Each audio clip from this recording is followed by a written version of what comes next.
were expecting Lancelot, right? Yeah. But now it's Kyle TZ rocking this Balmond, which we saw very sparingly in the last major tournament that was MSC. Now getting into the Land of Dawn, it's a purple mirror start for both of them. And you can see the Balmond is a little faster here. I'm worried about that Martis though, because a Martis that doesn't snowball, that doesn't find the right target after each target that he kills, basically isn't worth much. So looking at Bren Esports, the only real one you can jump from is Few, and Few is so great at using space.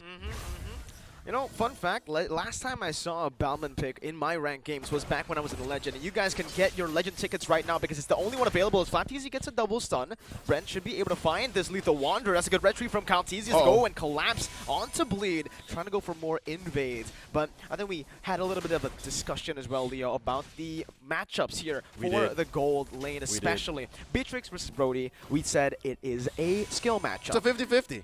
You just press the buttons better, you place yourself better on the map, and you can win. And I think that's what's happening here. Super Marco. Look, he's pushing him out. He's getting those stacks in.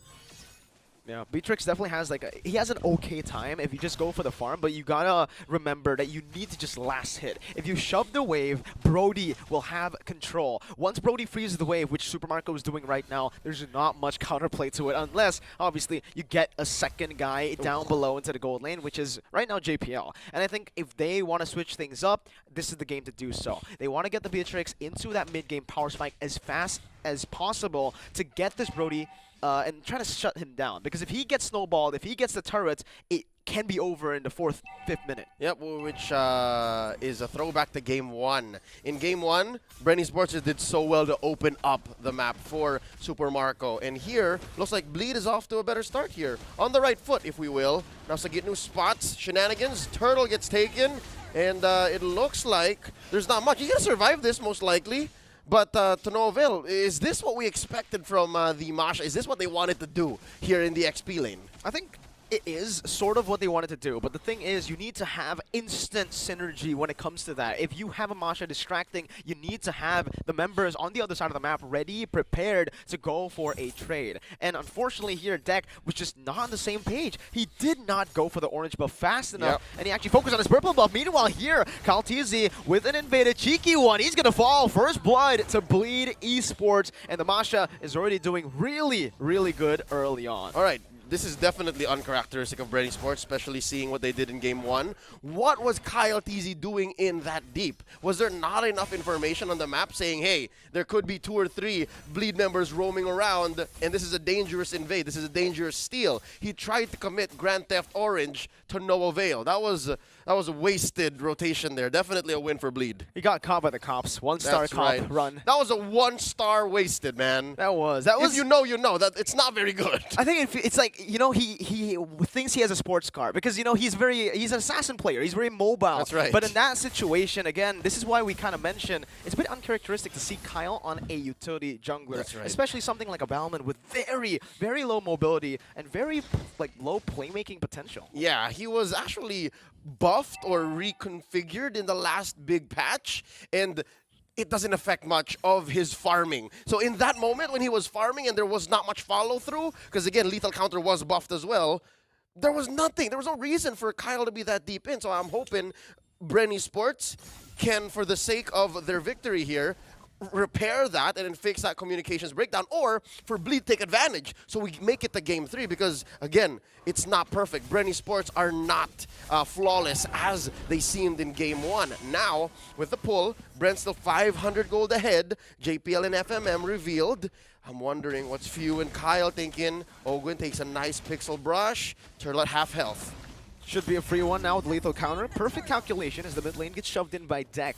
Despite dying in the first few minutes of the game, KyleTZ is still up 1 level. He's trying to make it 2 levels right now. That's a final slash, brings Sagitnu back. Few with a good snipe down. KyleTZ has a lethal counter. Sagitnu should fall here, but he's not in range just yet. That's the vengeance. One more is all he needs, but he wants to give it to KyleTZ, who picks it up a bit risky there. They really want to snowball forward, but here you can already see Brent already has an 84% chance of winning. Deck, he's going to lose out on that one, and Kyle's still holding on to that lead. He wants everything in enemy jungle. So this is his version of playing greedy, right? Like, again, I think that's what explains that attempted steal on the orange is he was playing very greedy. And what's that led them to?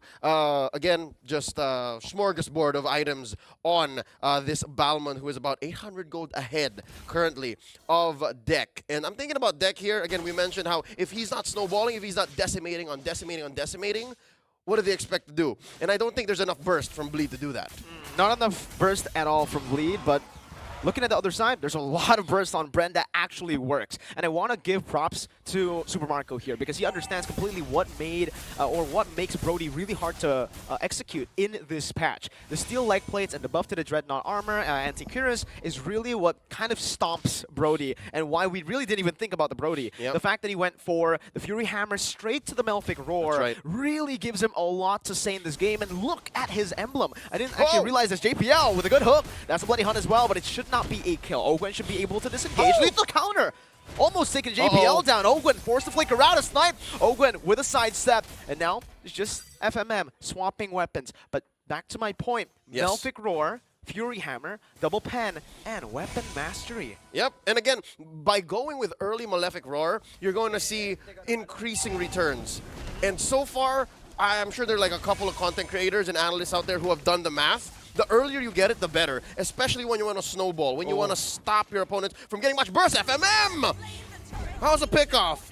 Bren Esports, just one. Just one down bottom. What do you want down bottom? Everything. Yeah, everything and the turret too. This 6-minute turret take is going to be quite massive because it enables Super Marco to rotate across the map and transition and convert on that lead even more. And you can see the Melphic Roar did so much with the Fury Hammer too. So good.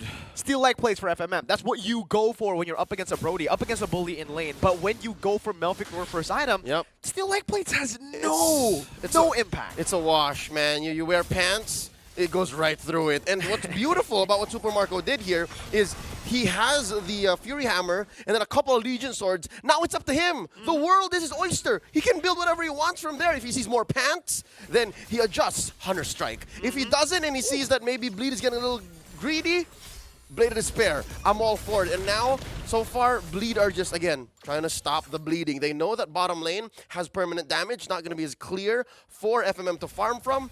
Good news, though, FMM is farming up quite a bit, despite that early death, despite being 0, 1, and 0. Now, looking elsewhere, I'm not so sure if this is the right move, because FMM didn't rotate either. It's just as dangerous down bottom, even if you do send a couple of mid laners. It's going to be very hard. I mean, catching an Arlet, especially an Arlet that has a lead, you know, it's just going to be very, very hard. Super Marco as well here, you saw that he already completed the BOD in the 8th minute of the game with a Melphic Roar. Usually, you complete your BOD because you go for Fury Hammer first and then BOD. The fact that he's able to do that, Melphic to BOD in the 8th minute, that's the time span as to usually when you get just Fury Hammer and BOD. Just a small little item, but it seems like for Bren, they're not just penetrating leg plates, they're also penetrating the enemy jungle. Yep, and given the situation, Bren Esports have mounted themselves onto a position wherein they can call the shots. Again, very similar to game 1, not for the lack of vision from Bleed this time around, but wait, that was a possible engage. And here's the thing, we haven't even seen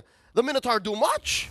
Oh my god, Leo. When you see Super Marco's first skill, when the fact that Super Marco's first skill can take the whole Cult Alter HP, it is already disastrous for Bleed. And that's just the power spike. The fact that Brody has this big of a lead in the 8th minute of the game, you can expect these objectives to just go down, especially with the lethal counter with a Balmon on that Demon Slayer as well. There's not much you can do when you're Bleed right now. You can just wait as you get suffocated. And so far, in the past 8-9 minutes, Super Marco has been a major cause for Bleed's problems, right? That's blocking them from even thinking about Game 3. And he hasn't even died yet. Even if, let's say, Bleed can mount a comeback and try to stop Super Marco, where's it going to come from?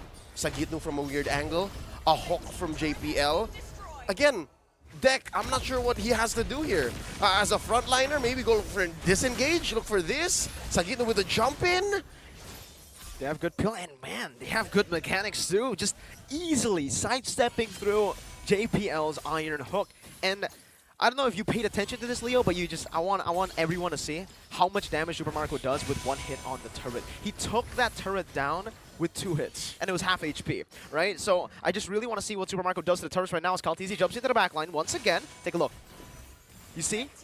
So much damage. This is what Brody is made for. If you get Brody ahead, now the Heptaseas as well, there's more penetration and more burst damage to come through. Every turret, tier 2's gone. And again, it's 6K at 10. Just chooses one. This is a gold laner's wet dream. Yeah, it's Brody's wet dream. Specifically. And Super Marco has been the linchpin, the pivot point for Bren Esports. And even if Kyle TZ has suffered an early death again for an uncharacteristic level of greed in the first 2 to 3 minutes, it was all on Super Marco. And again, deja vu. Bren Esports have opened up the gold lane, and it led to this. This is what we have.